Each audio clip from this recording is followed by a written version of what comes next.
Microsoft announces Windows 10s along with a new approach to a Surface laptop.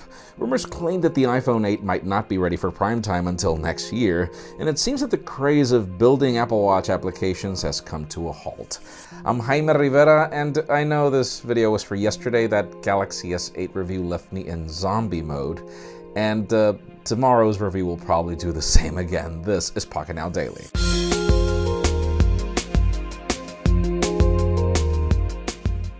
The official news today is kind of interesting, as there are non-official news that confirm that there are companies pulling their applications away from WatchOS.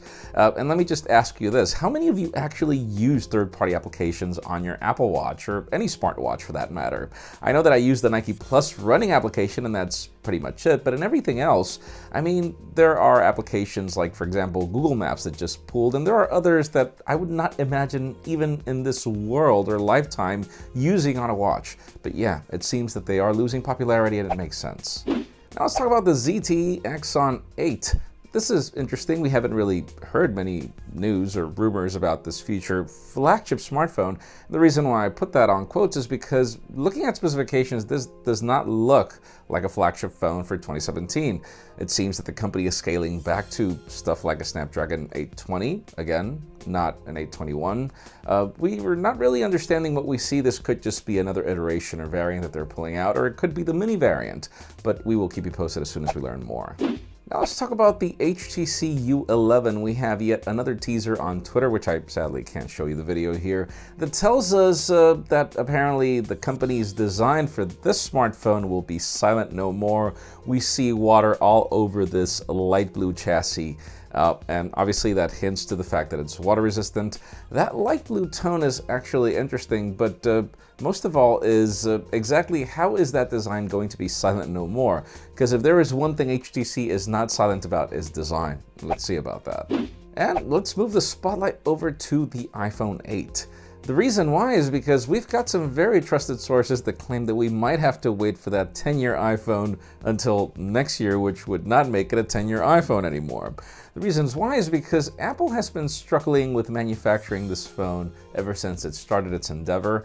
We hear from sources that manufacturing that thing has been a nightmare for the company. And that is kind of true. Over the last couple of Pocketnow Dailies over the last few weeks, the news have always been that it's got delays for this, delays for that, that it can't add the fingerprint scanner in the screen, that it can't curve the display, everything. And it just wouldn't be the first time that Apple had this idea of a smartphone and then ended up pulling it until the following year. We had that case with the design of the iPhone 6, for example. So yeah, it seems that it might be a possibility. And finally, the very interesting news today, for the first time, have to be about Microsoft, the company's announcement of Windows 10s in addition to their new Surface laptop. This is interesting. This was an education event, and yet we got this $999 laptop that's gorgeous in every way, very powerful, Core i5, Core i7, but definitely not something that I would buy my son. It's just too expensive. Now, it makes a lot of sense. Think about this. The Chromebook Pixel is a showcase device for much cheaper, less expensive Chromebooks.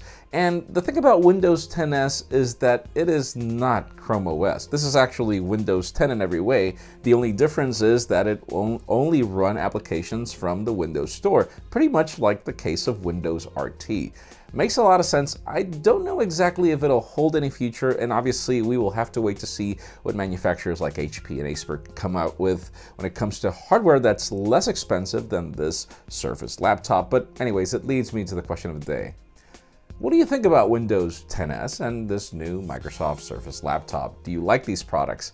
In my case, I like them. I just don't know that there's a future for Windows 10s at a time when you can find $250 laptops running add-on processors that have full-blown Windows 10 Home. I don't know if it holds a future unless the company kills Windows 10 Home.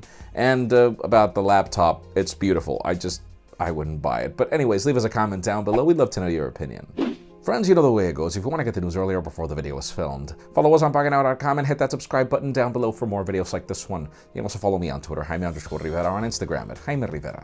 Please give this video a thumbs up if you like what you saw. I am Jaime Rivera. Thanks so much for watching. We'll see you tomorrow, hopefully.